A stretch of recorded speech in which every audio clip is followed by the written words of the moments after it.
may be already quite familiar with him. He's quite an active speaker. Mr. Gary Leong, the Director of Industry 4.0 and Ecosystem Development of ViTrox Technologies, Sendirian Berhad. And joined by his two co-speakers, Mr. Khoo Yak Hua, R&D Engineer from the Analytics Intelligence Solutions Division, and Mr. Ibrahim Soliman, the R&D Engineer from the Center of Excellence. So before everything, Mr. Gary, perhaps the floor is yours. You could start first. Thank you. Thank you, Kenny. Everyone can hear me, right? Yes. Okay, let me just share my screen. Sure. Kenny, need you to unshare yours? Please unshare the screen, Cindy. Okay. Is the screen out? Yes, it's good. Okay, let's begin. Okay, good afternoon, everyone. Thank you very much for coming over to this webinar. This whole year, we'll be conducting a lot of webinars. I think coming up to December right now is one of our greatest and best webinar we're going to do for EMAX and EMAX. So in terms of appreciation for the organizers, thank you very much from ViTrox for allowing us to share our one of the areas of artificial intelligence, one of our latest NPI from ViTrox. We're going to share with you over here in terms of areas of artificial intelligence, especially in machine learning and deep learning in manufacturing.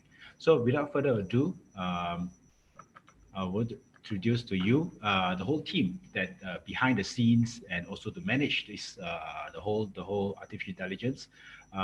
I'm going to speak about more towards a certain introduction of a little bit of ViTrox, and then how are we going towards artificial intelligence and why are we doing that. So I'm going to speak about that. And then after that, I'm going to pass over to Mr. Khoo, who is the R&D manager in our Analytics Intelligence Solutions.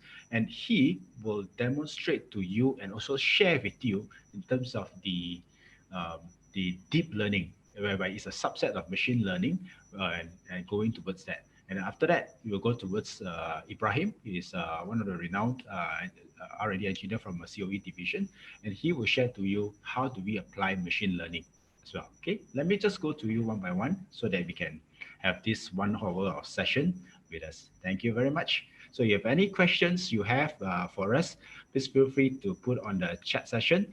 So throughout this whole webinar, and we will address all your questions throughout at the end of this session. Thank you. So just as an introduction to share with some of you may not know who ViTrox is. Actually, ViTrox is actually a local large company based in Penang, Malaysia. So we are a listed company in Malaysia, and we are established since the year 2000. So right now this year we are 20 years old, and then still young and very aggressive and moving forward, not only the field of vision and as well also many other fields. Traditionally, we have been always in the electronics industry, but moving forward, we are also expanding to other industries as well. So ViTrox came about from the total machine vision solutions provider, and we started off with a small, humble beginning from a 2-bedroom apartment from Mr. Chu and his co-founders. And after that, we expand slowly from there. Now towards we have a second building in Batu Kawan, which is 450,000 square feet. So with that, we have right now about more than 700 over contributors and also ViTroxians all over the world, including in Malaysia, China, Taiwan, Philippines, Thailand, US, and also Germany as well. So with that, the contributions of everyone towards the success of every new products and also the existing products plays a very important role towards the market expansion. And with that, I'm going to share with you some of the areas of industry that we're going in.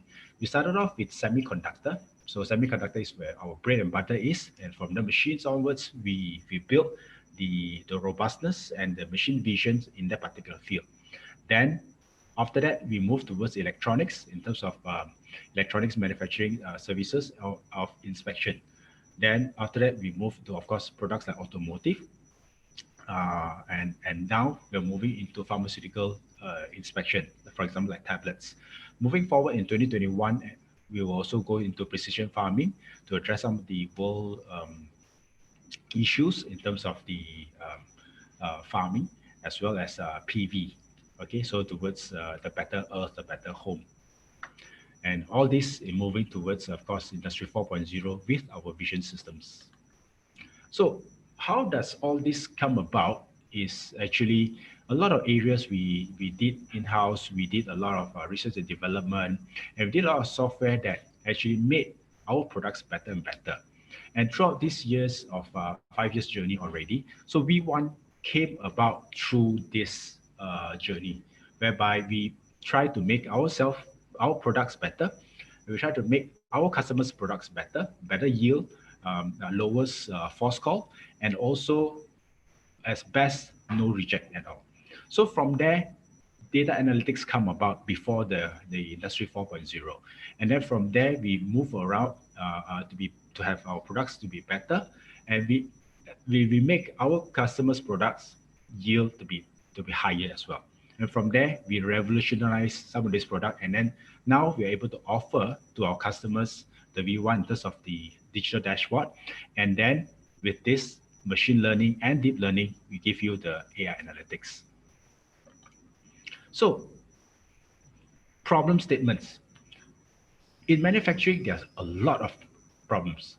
For example, one of the areas like every manufacturer will need capturing the transitioning of the workforce. Even, for example, they ask how can they introduce new products even faster because of demands from the market. And then many manufacturing also do not have real-time visibility. Even how about sustainability and of course also as well as improve workforce productivity. And how do they measure? How do they track? How do we see whether the line is having a good product quality? Okay, and then a lot of areas are even downtime. Machines fail, parts doesn't arrive on time, and then there's a lot of costs that happens to downtime. That does the management knows, does operation knows, and then even how do we manage our global supply chain? So moving towards AI in manufacturing, these are actually captions from the some of the surveys as well from the magazines out there, and factories of the future using AI in manufacturing can do practically these 5 areas of focus. First, let me just go through towards the first one, which is detect defects throughout the production processes, because detecting defects is one of the areas whereby instead of just machine vision, but we use AI and incorporate it into the vision to detect defects throughout the process and also improving the process before that. Okay, and then after that, deploying predictive maintenance, not only to reduce downtime, but also to improve processes. For example, machine-to-machine communications, as well as other cause and effect and additional logics added on over here. The third one will be respond to real-time changes across the supply chain. So supply chain, even value stream mapping becomes a very important towards every company, especially much more in manufacturing, because so much processes are intertwined together and also interconnected. How do we know that these real-time changes, even the changes from the customers' products and processes, and make towards that our supply chain becomes faster and also it becomes more lean, for example. Okay, and then the fourth will be improve employee satisfaction by shifting mundane tasks to machines. So this is actually a working relationship between human and also robots. How do we have this instead of humans becomes scared of robots, but work together with robots? So this is where the areas of possible of moving towards. And then last but not least, reducing cost of small batch products is enabling greater customization. I've read some articles talking about Industry 5.0, because one of the areas into ultra personalization or customization will come soon after this Industry 4. So these are the areas in the very near future, I would say, manufacturer will have to face and probably have to adopt the one of all this, right? But today in this seminar, in this webinar, we will share to you two areas. So in general, what is machine vision in the year 2000? When we started the business, the machine vision started off with simple cameras that's connected with a PC, wired cameras, and then we have to sort of like the the uh, the light source is designed towards that particular product. Okay, so, and then in order to reduce to check what are the products to go through the line, and usually that particular product that runs through the line is very similar. Okay, and then image and analyze. In the year 2010, robots are introduced, of course, in the manufacturing line, and then the vision is connected to the robots to do certain. If you reject, you have to remove off, even to put in some of the system as well. Okay, and then there are centralized systems to connect to the cameras, and from there on, you do there's of course there's a false rejects on the line and requiring people to buy off. So these are things that is already happening, and today we also see on the line as well certain areas whereby cameras couldn't check or couldn't find that causes certain escapee throughout the line. And of course, this caused the management to have this question mark: does my inspection system can be trusted or not? So moving forward to 2020 and beyond, how would it look like? Okay, so you will see different products or even different recipes running on the same production line. You'll see that, for example, let's say in this bottling example, you'll see that different tastes of products, different recipes being run. For example, it could be Fanta, it could be strawberry of drinks on a different line. But then the inspection is the same. Okay, so it's checking on the different product lines, different recipes running on the same product line. And you also see that once the introduction of 5G, that particular person have to manage multiple lines across the factory. No longer whereby one personnel running on one line. It could be overall. And that person is managing and walks around or even at the central location. So how will it look like? Okay, so in terms of digital dashboard and AI analytics, so V1 came about whereby first we goes into the business intelligence, whereby we connect to machines and then visualize the data. From there, visualize the data, we understand what are the processes that we can be done, what are the processes that can be improved, and that's where we come out with the alert. And from that alert, we will put in the process flow and then the logic behind so that you can do improvement stages by stages. However, we throughout this journey of 5 years of doing V1 and also putting it to the market, become the more and more importance towards machine learning and deep learning. And with machine learning and deep learning, where these are the two areas we are moving into. Okay, so I came back to this AI in manufacturing, and these are the two I'm going to share about in terms of my colleagues will share about in terms of the machine learning and also the deep learning. Okay.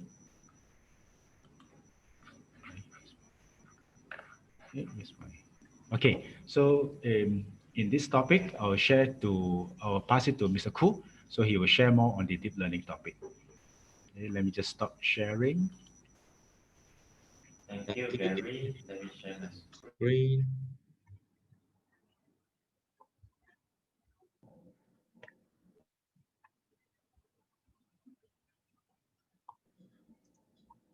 It's not full screen yet.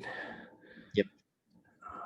I'm going to make it full screen. Perfect. So thanks, Gary, for the introduction. Basically, today we will have two application sharing.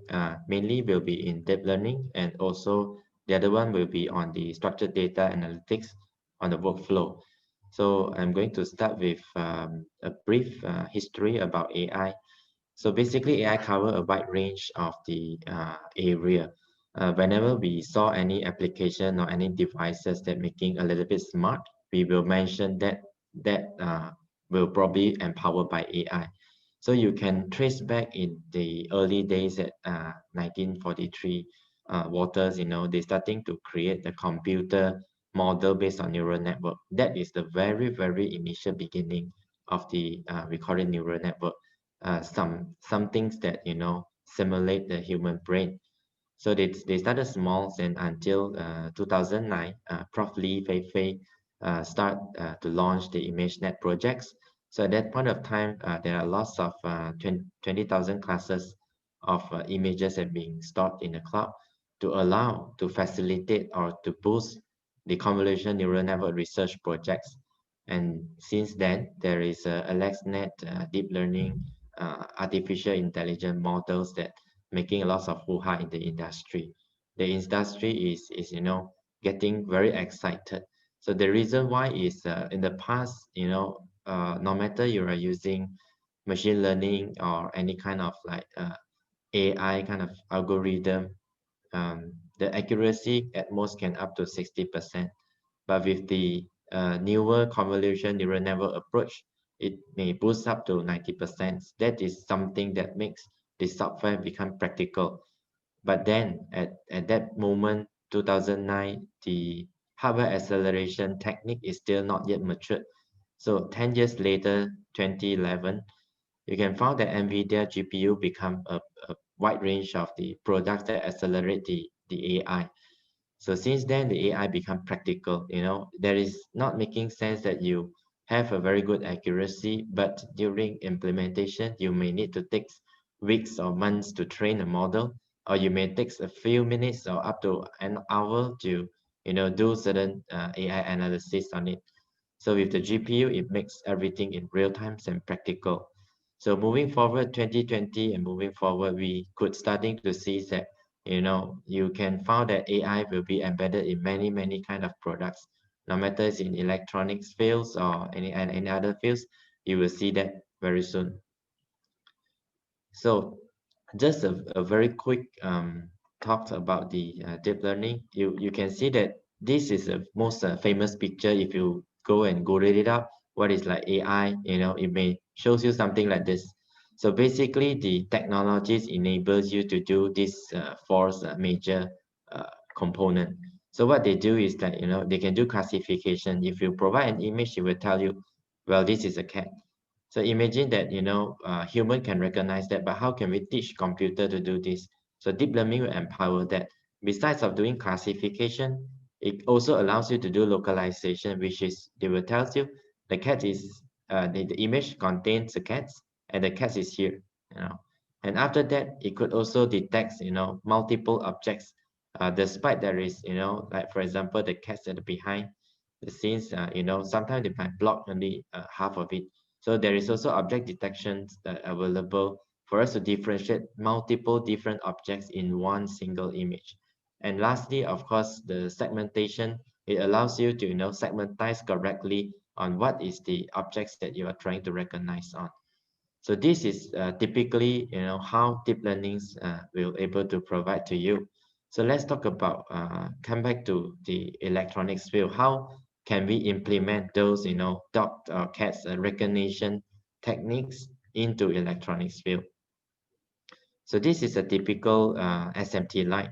We can starting with from the printers, solder paste inspection machine, motor, AOI, reflow oven, X-ray, and functional ICT. So first of all, of course, you will need to get all these machines connected to a central database. So I'm going to show you the smart manufacturing, how suppose a smart manufacturing floors looks like. So all the data will be centralized to a location so that to facilitate your data analytics. And aside from that, Mr. Gary also mentioned just now, there is a vision inspection that they still require a so-called review station that they might need to review through all the process indicator. Before they truly reject the parts, they might want to review, is that really necessary to reject it? Or that might be certain process indicator that they still can work on to improve the process.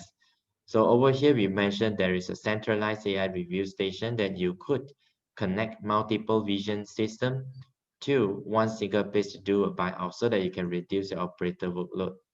Aside from that, you may also need to establish a control center. So the control center allows you to do a lot of things, such as like you are doing a remote controls to the machine whenever it's needed. It will keep monitoring on each of the machines' health in a real-time basis, and so on and so forth. So a control center, it is very good for you to do the monitoring on your entire production floor without having your people running around. And of course, a good manufacturing line, you still need certain self-healing kind of feature. We call it AI closed loop, that closed loop between the multiple machine, so that the upstream will feedback to downstream, downstream will feedback to upstream in order to improve the process. And of course, each of the production floor, you could also have the production KPI so that to keep all the production floors, engineers, operator alerts on what is the abnormality happen in the real-time basis. And for those that, moving forward to smart manufacturing, all the data is supposed to be accessible real-time anywhere. And especially in this COVID, pandemic situation, this feature become very handy for you to access all the production data live. And aside from that, in order to remove light off, you want to get all the engineers, out from the manufacturing floor. It is a vision. So as for today, we are moving towards that, and we are going to reduce the headcount. Having said that, all the information supposed to deliver to the engineers remotely so that they could do all the defect analysis in a real-time basis whenever they are in the production floor. So where is the areas that we could implement AI?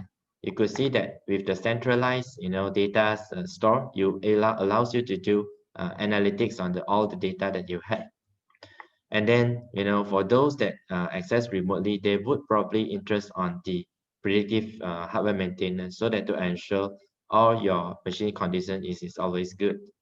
And of course, we do have like AI programming in the machines and as well the AI auto judgment. So I'm going to touch more about this AI auto judgment, how we implement the deep learning techniques into the electronic manufacturing field. So this is a quick view for those that may not experience this before. We do have like vision inspection machines that they will inspect on the electronics board, and you can find that sometimes there is a good image and sometimes there's a bad image. So all those images will be sending over to we call it a review station or repair station.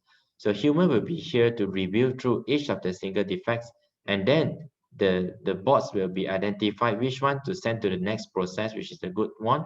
And for those the bad one, they might want to do a repair or they might want to scrap it. So this is the typical process that in place in the manufacturing field, especially in the SMT. So you may questions, we have the powerful machines to do all the inspection. So why we still require human to do the so-called second review after machine?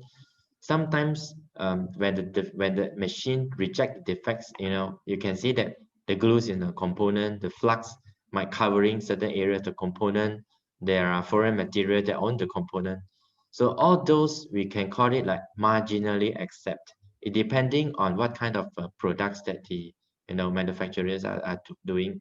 So marginally accept, we may require human to decide whether is the process still okay? Do they need to do any improvement? Are they going to like scrap directly as this kind of cosmetics or non-critical defects?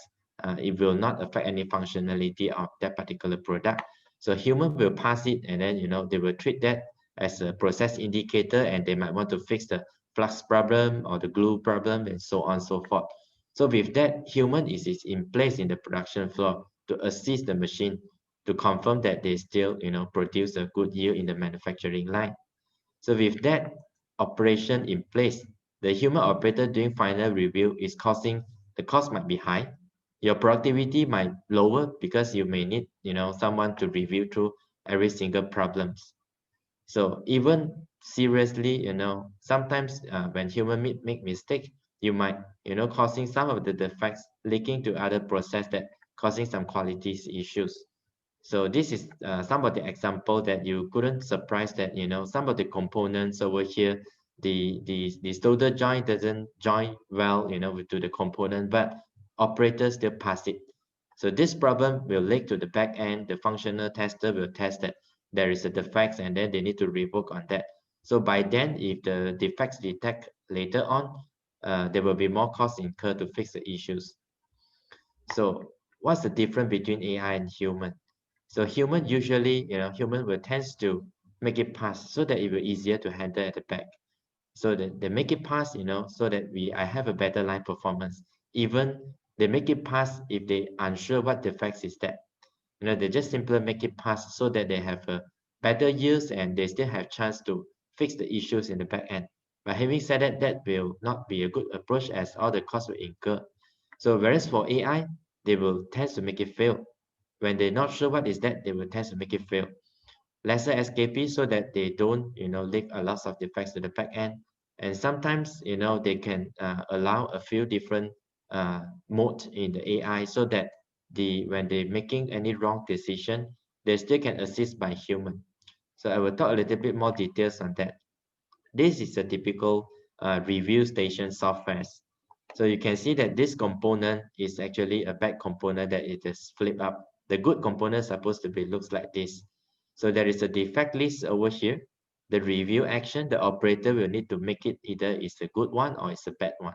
When they click on the repair, they need to send these particular components to repair. And then, the previous defects for them to do a review on it. The good one's supposed to be like that. So with the incorporate of the deep learning technology, you can find that the defect list embedded, there is a new column, we call it AI. So the AI will predict upfront before the operator go and review it. Even there is certain settings or configuration you can do in order to automatically judge on the defects so that human will no longer review through the defects. They will immediately send to the goods one or send to the bad bin. So how is the flows looks like? These particular techniques may not only applicable to ViTrox vision inspection system. Whenever you have any, like for example, you have QA stations that someone will need to review through, or they may need to snap some photos. So please welcome, to send over your request to ViTrox. I will introduce the generic AI platform later on. So the flow, we try to summarize as it is. So you have a smart vision that taking the images. The images will send to a system for you to, keep track on it. So you can incorporate the technologies over here so that the system will actually submit the images through a ViTrox, we call it an AI engine inference service. So the service will make certain judgment, certain prediction analytics on the image, and then it will return you in the result in a certain formats so that you can incorporate the final decision from the AI. So it could help you to improve your quality, reduce your SKP and reduce your operator workloads as well. So this is some of the example that we capture from the production floor. The AI is, a lot of complicated cases or those that non-experienced by AI before. The AI is able to learn and extract the important feature from each of the image that's submitted. So having said that, the AI is being very successful deploying in the manufacturing floor, but in fact, it doesn't come easy. This is some of the challenges that, a few years ago, what we faced on. So the conventional AI deep learnings, you can find lots of artificial intelligence solutions out there. There are many of the good models out there, but in most of the cases, when you're doing the AI prediction, it required a very high AI model retrain frequency. Whenever there's any new kind of images that never viewed by or trained by the AI model before, you need to submit to the AI for train. And then you also require massive data quantity for AI training. So this is some of the timeline that every few days we do experience. There are new images that not trained by AI before, and we need to keep submitting to the AI to retraining. Having said that, this will seriously impact the manufacturing flow to awaiting for the AI to retrain. So this is some of the challenges that we faced previously. With the latest ViTrox patented artificial intelligence model, we make use of a large data sets, that we collected worldwide. to train a VSAI models. This is our ViTrox proprietary models that we could able to extract automatically what is the important features of the electronic components. Having said that, this particular model is able to evolve in any of the sectors to recognize different kind of pictures instead of only electronic components. So it's able to extract in real-time basis what is the good and the bad features. And after that, we will make a comparison, the good and the bad one, to do the final judgment. So this is a very quick and overview how we do that. We use, almost more than 100K different kind of results, and we train it in a pairs basis. In a conventional way of the classification, basically you need to, provide a pool of a good image, a bad image, and for train. But what we train is we cross-train a different kind of scenario, and we build the new AI model based on the new architectures and be able to recognize and differentiate the SMT features based on each of the image. So the conventional AI, you required to, submitting the image to the AI, and then when there's an SKP, you need to feed back to the model and retrain. So for ViTrox patented AI, we train the model, deploy in the production floor. When we found any abnormality, the good image will be collected, submitted back to this AI model, and the AI model is able to train it on the spot instead of sending back to retrain the entire model. So with that, this is some of the example that we're using the AI platform to train up the model. I will show a demonstration in a short while. So we also experience some of the LED die classifications, generic AI training platform for SMT classification, and of course there are many more that we do. So today I'm going to show you what we have on this training platform. So I will be pausing around to explain. So first, what we have here is we do have a series of steps that you can make use of this AI platform. You can collecting your data and submitting to this platform. We have a data management modules that helps you to collect all the data and do the manage on the data. And then you may able to perform certain labeling on it. After that, you can train up a model, make use of the ViTrox proprietary AI model. And lastly, of course, after you train the model, you want to know whether the model is good or bad. You can use a test module to test it out. And finally, we do have our inference service that deploy in each of the system, so that you can manage your deployment. What is the AI model that newly trained that you would like to deploy into each of the, we call it inferencer. So with the series of pipeline, it allows you to do any image analytics on whichever quality detections in your manufacturing field. So over here we do have certain details on it. I will explain through. With that, as a start, you can create a projects on it. So by all means, you may detect on electronic components. You may detect on different packages. Or probably you have a final assembly that you would like to take snapshots on it, so that you want to replace your QA that looking around on that particular final package assembly. So over here, this is the component level example. We're starting to create projects on it. We call it Optimus 001, and then you create the data set. So the S tab represent the so-called SOIC packages. And then you're starting to upload all your images and your metadata into this platform. So it allows you to either upload it from the platform itself, or you using certain API or services to streamline your data into this platform. All right, so there are different kind of data set that you can create it on it. So we make it fast forward. You can, review some of the images that you uploaded in the platform. And then for this use case, we are trying to do, we call it body detection, for example. We just want to do a simple case that we wanted to detect if the body is there on this particular component, where's the location. So you're starting to do a labeling on it. you provide the image, you draw a box on the body, you can do certain adjustment on it. So after you at least need to submit 30 or 100 images into this platform, draw on the bodies, you can do certain filters on it, different type. All right, and then you can just do some review on the data, and then after that, let me fast forward a little bit. So after you label all your images, right, you could starting to create something, we call it a virtual set.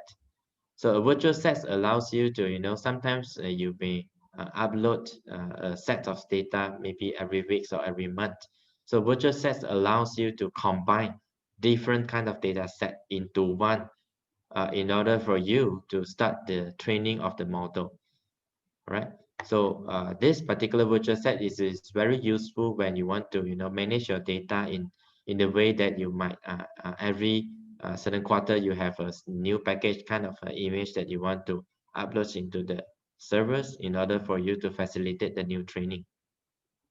Okay, so afterward, let me fast forward a little bit.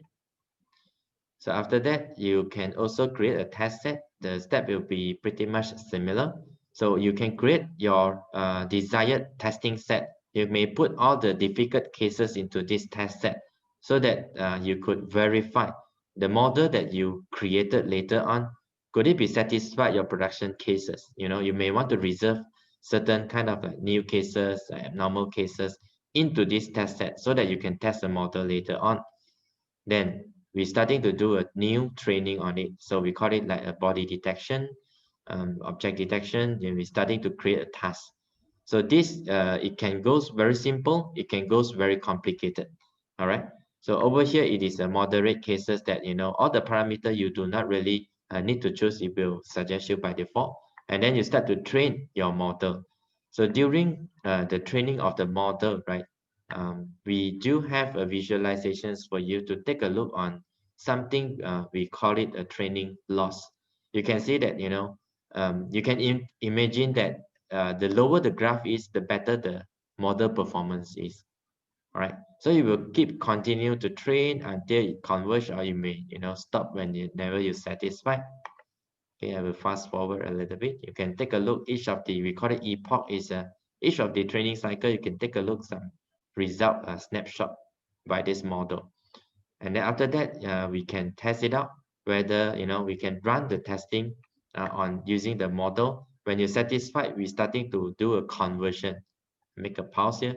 So you can see for this step, it is basically after you're satisfied, this model is good, you could do a conversion and starting to move forward for the deployment. All right. So the conversion is just to convert all the satisfied model into a deployable model into the system. Okay. Right. So let me go through, fast forward a little bit. Okay. So over here, let me fast forward to the deployment. So the deployment, sometimes you may have multiple machines or multiple QA system in the field, in the production floor, that you could create multiple deployment models over here to deploy to different kind of issues or classification in the system. Okay, so the deployments and the inferencer. The inferencer basically allows you to connect to the service on the system itself, so that whenever you improve the model, you test it, satisfied, you could send it in a real-time basis directly to the inferencer. It will take effects in the next, snapshots. Okay, so with that, I think I will stop over here. So just to summarize the entire platform, we have a series of the ready-made flows for you to upload your images, to do all the deep learning analytics algorithms that you can train newer models in order to address the issues that happen in your manufacturing. So feel free to contact ViTrox if you would like to evaluate your issues is that solvable by using this AI training platform. Okay, so with that, With that, I will end the first sections on the deep learning analytics example. I do hope that you could gain certain knowledge on that. If you would have any question, we will have a Q&A later, or you feel free to email ViTrox. And right now, I will pass over to Ibrahim, my colleague, to talk about workflow machine learning modeling. All right. So Ibrahim, I'll pass over to you. Thank you.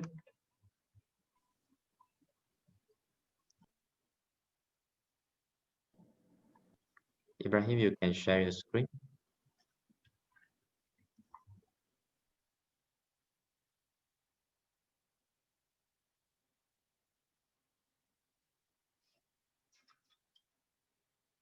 Hello, can you see my screen clearly? Yeah, it's clear. Yes. It's very clear. Okay.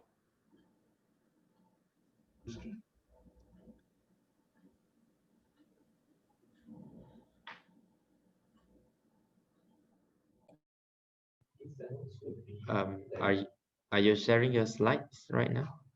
Yeah. We still seeing blue screen, so probably you can stop your sharing and reshare again on your slides.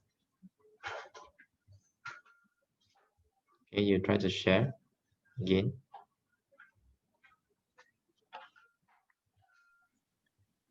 You click your share screen.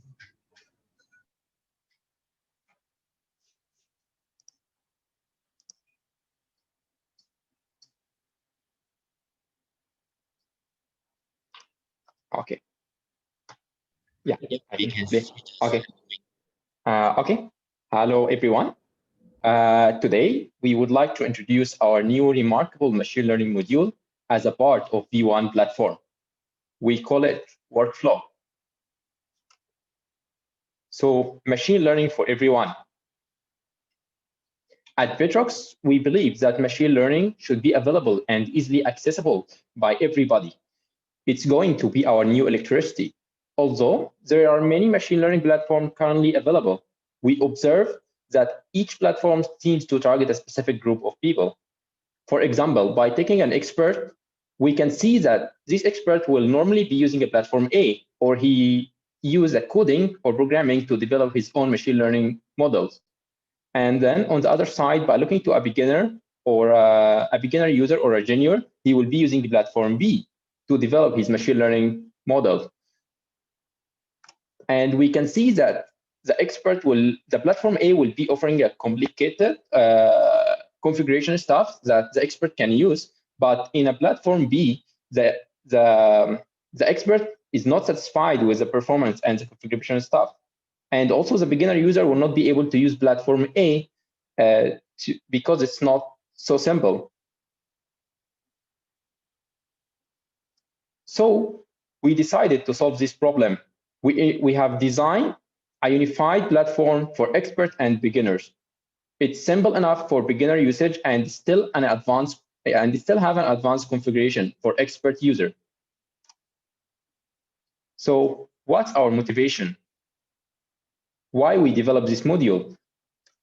All industry nowadays have a tremendous amount of data, of unusable data stored on cloud and local using many data source database as Microsoft Excel, Google Sheet, MySQL, Postgres, and so many technology. We believe this data is really important and could be used for future prediction and forecasting that could lead to a huge impact on industry business. So what's next? What's after we have all this data? Where can we use it and what can we achieve? So let's have a discussion on the machine learning in manufacturing industry. First application we can develop a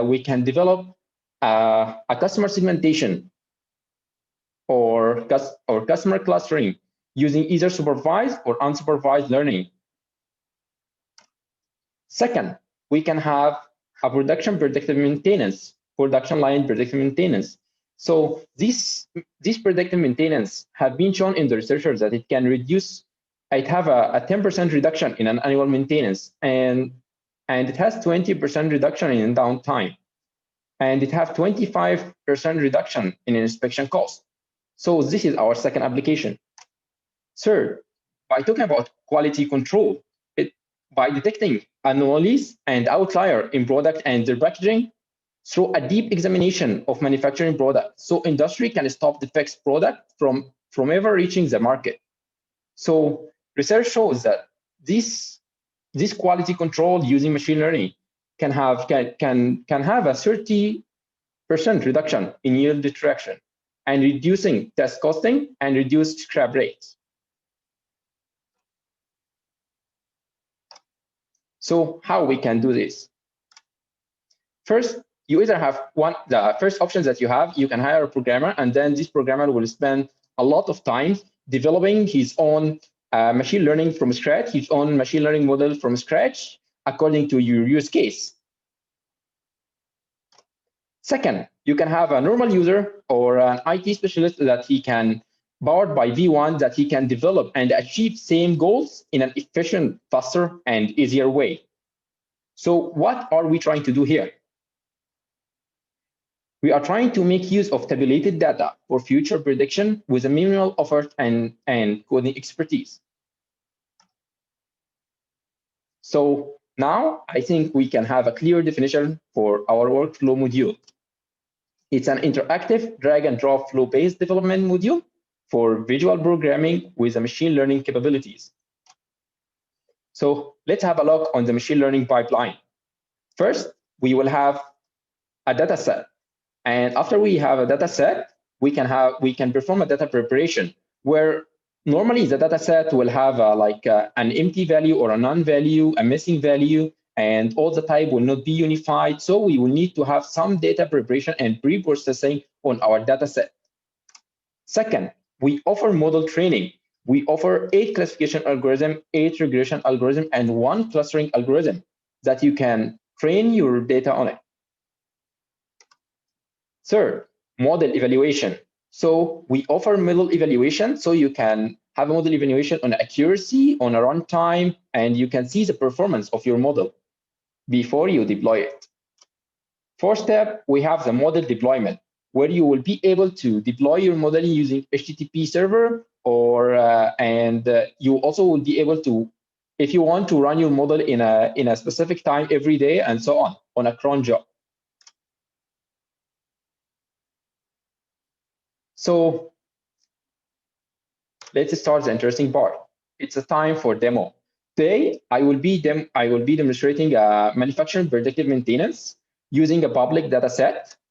So what we are trying to do is to estimate the best time for maintenance at a specific equipment to extend its life and avoid costly downtime. So the data is from semiconductor manufacturing process. It's a public data set it's from UCI. The data set name is CCOM dataset. So the number of rows or the number of instances is 1,567. And the number of attributes or columns is 591. So these 591 have, the first column is time, the time that this data has taken. And then we have feature, we have 599 feature. And then we have last column is pass or fail. This test or this equipment has passed the test or not. And definitely, as on so many real life data, we have so many null values in this data set because it's collected from a real machines and real production line. So let me start my demo. I will be doing my demo live. So first, now I'm in V1. I will start a new plan. Let's say, okay. Before I start this one, let me show you the data. I already import the data in V1. So it's just a CSV file.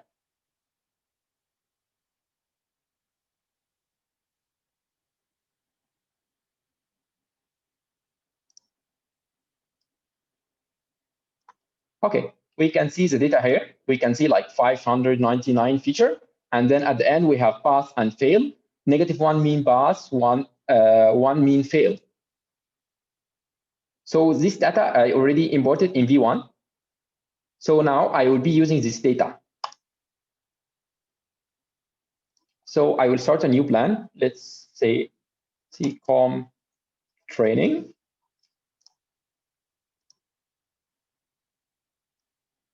And then I go to design mode. I will go to data source and bring a data source component. And then I will go here, choose the data source that I have created previously. So now I will be able to retrieve all the data in this data source easily. Second, we will go for pre-processing. I will do replace missing or replace none. And I will be like configuring the change type, and I will split my data set. So I will be able to train a portion of my data set and then test on another portion. So first, I will connect my result to data here. And then we have here an auto and advanced mode. The auto one, you can see that any numerical feature like float or integer will be filled. If it's none, will be filled by 0, and you'll be able to configure if you want to fill it by mean or median and so on, or most common. And if you want to drop the column, if it has the row, if it has any missing value. And in advanced mode, you will be able to go through one by one. We prefer that you go for the auto mode first. And then I will connect my change type. In a change type here, we'll be able to convert, like the auto mode will convert the string to categorical, boolean to categorical, and so on to the other type.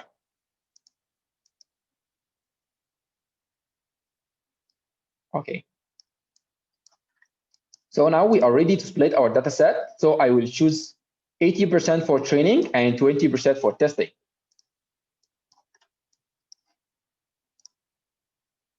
Now I will choose, since we are dealing with a classification problem, we are trying to classify if it pass or fail. So I will do classification modeling, and then I will take the training data and connect it to data here. And then I will click on the classification. I will see this is a supported algorithm that we have. We have so many algorithms like logistic regression, decision tree, random forest, support vector machine, and so on. So I will turn the deep learning on off because this will take a lot of time. We will not be able to see the result immediately. So now we can see this is the whole dataset variable. I will move all these variables to be as an input variable or features, we call it. So now it's all here. And then we have this pass and fail. I will make it as a target or label. Okay.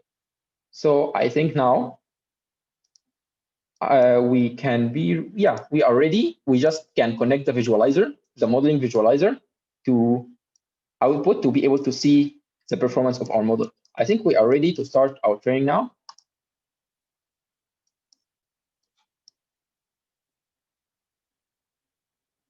Each component will be executed, will have this thread linking.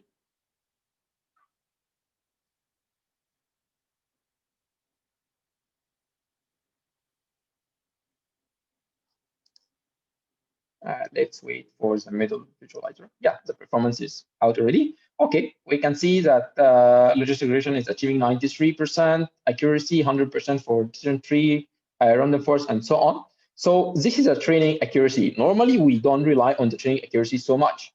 So if you remember here in this, when I split my data set, I have a training data set and then validation data. And I didn't use the validation data. So now I can do an evaluation from pre-train here, validation, and then I can connect this validation data to here. So I am sure that my model haven't seen this data before, so the accuracy will be more valuable. And then the validation need a models, so I can connect these models to here. And then we can connect to visualizer again.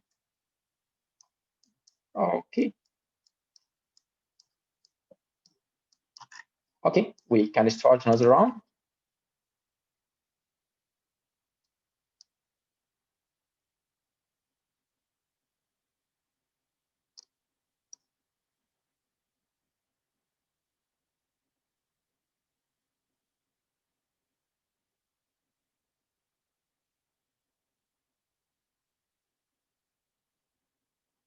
Okay.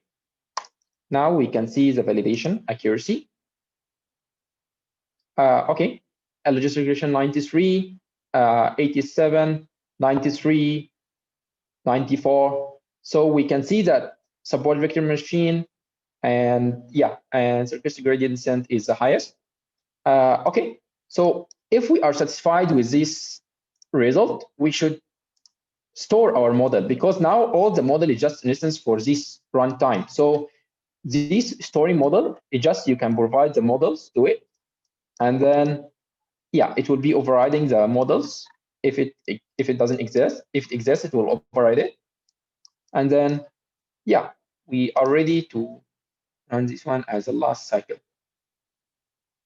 So with this pipeline, we have retrieved the data, we do pre-processing on the data, we train the data, we train our model, and then we store the model if we are satisfied with the validation accuracy.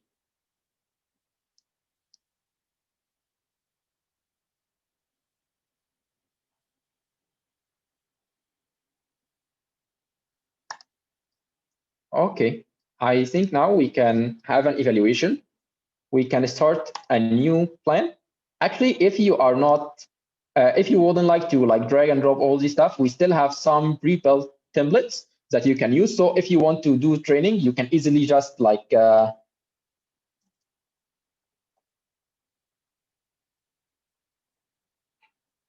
using these templates, and then I will choose classification training, and then we already have the plan. So we can directly connect it to our data set. Let me delete this one, so it will be, so it's just you connect to a data set and then you choose your variables. Okay, and now the plan is ready also. So I will leave this plan. Okay, now it's time for evaluation. So we can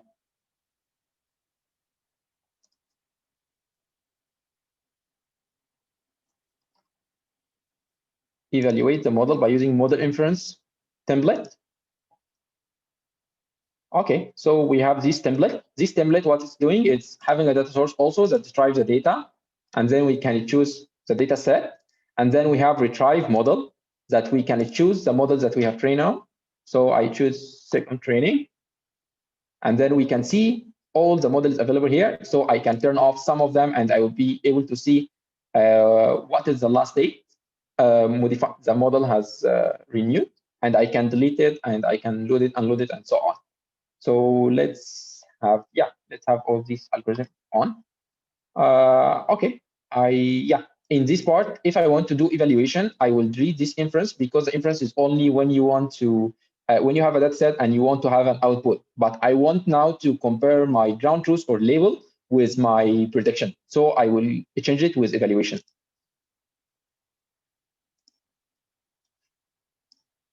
So validation require model and require data. And then we don't have this table view. We don't need this table view now. We can have the model visualizer. And now we will be able to see the overall accuracy of the whole data set.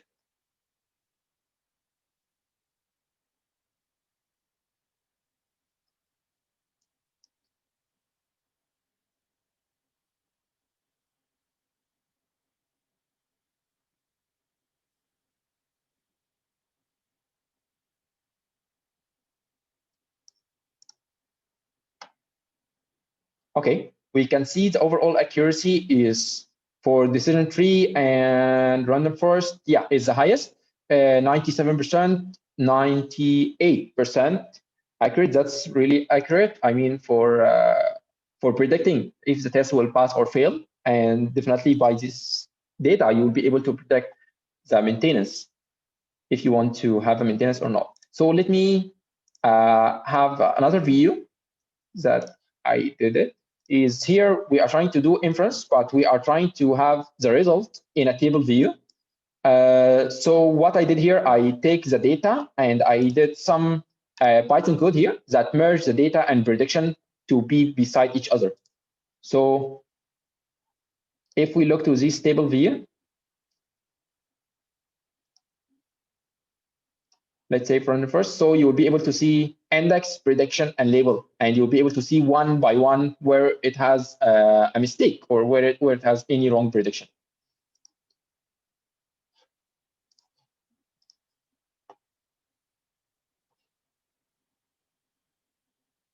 Yeah, so here for the input, we have so many data sources that you can use. And for advanced, you can write JavaScript, loop, Python, and use subplan. So you can have a subplan inside the subplan and so on. So I'm trying to take you through all the thing. So actions, you can send an email in a certain event. You can have an HTTP request or raise a ticket in V1 directly.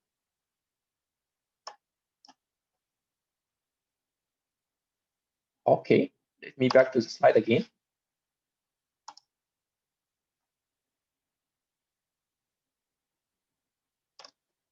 Okay, one more thing here. One of our current use case in ViTrox, we have energy consumption forecast, where we are able to forecast the energy consumption of our building 5 hours in 6 to 7 hours in future. So we can see here that the prediction is on red line here, and the actual is in blue line. So you can see that the prediction and actual is quite close, and the prediction has like 5 to 6 hours upfront. This one has developed using V1, and it has been developed by ViTrox intern. His name is Jin Kun. Yeah, so we can see so many use cases here. So I think that's all from my side. Thank you so much for your time. I shall pass to Mr. Jerry. Thank you. Okay.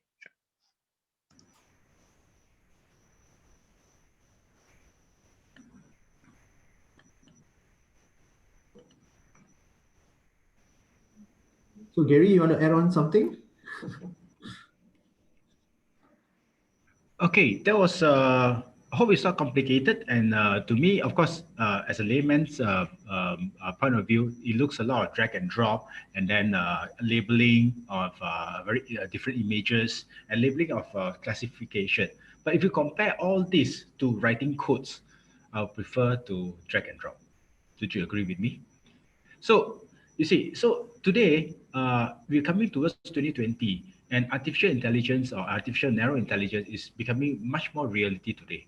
And then the complication side, that's where the engineers are good at, and then we combine engineering skills as well as software skills to make it easier for people, laymen, of course, with training, that we're able to apply towards the everyday challenges that we have. And with that, with simplification, and we are of course moving towards much more better and easier use case model and simplification, and so that we can able to give the solutions to you. All this will not happen because of all the hard work and sweat from 1 million hours has been spent on R&D time for this software. And because of we have spent so much time, so much effort, a lot of trial and error, that's why we are providing you solutions that will be able to assist you in terms of your smart manufacturing journey. Okay, so with that, I would like to concur to you that if you have any challenges in terms of images, if any challenges in terms of time series data or lots of it, come and please contact us. You can contact us to drop us in this QR code, or even in this contact me if it's possible, if you want to, and then drop us an email or drop us the areas of what are the challenges do you face, whether it's an inspection challenges, whether it's an imaging that you need AI to solve, or even time series abundance of data you help you to do structured or unstructured learning. Let us know, throw us to us, and then we accept your challenge to figure out, and we can figure out together, right? So with this, I'd like to conclude this webinar. I'd like to thank Mr. Koo and Mr. Ibrahim for all the time they have prepared for this meeting, the live demo. So much data, so much information they've shared to you, and I hope that this webinar is able to give you a lot of insights. But just to be very important as what Professor Sunil Gupta, who from Harvard Business Review says, digitalization is a journey, not a destination. So it enables the next level of breakthrough in operation performance, whether it's a cost, delivery, or quality. With this, thank you very much, and I'll pass this to you to Mr. Kenny Young from the organizer. Thank you. Thank you, Gary. So once again, ladies and gentlemen, we have now come to the end of this session. And if you have any questions pertaining to anything, please pay a visit to ViTrox booth in the link below. And also, as shown in the slide earlier, please contact Gary directly via his email. And once again, I'd like to thank Mr. Gary, Mr. Koo, and Mr. Ibrahim for joining us today for this amazing webinar. Thank you very much.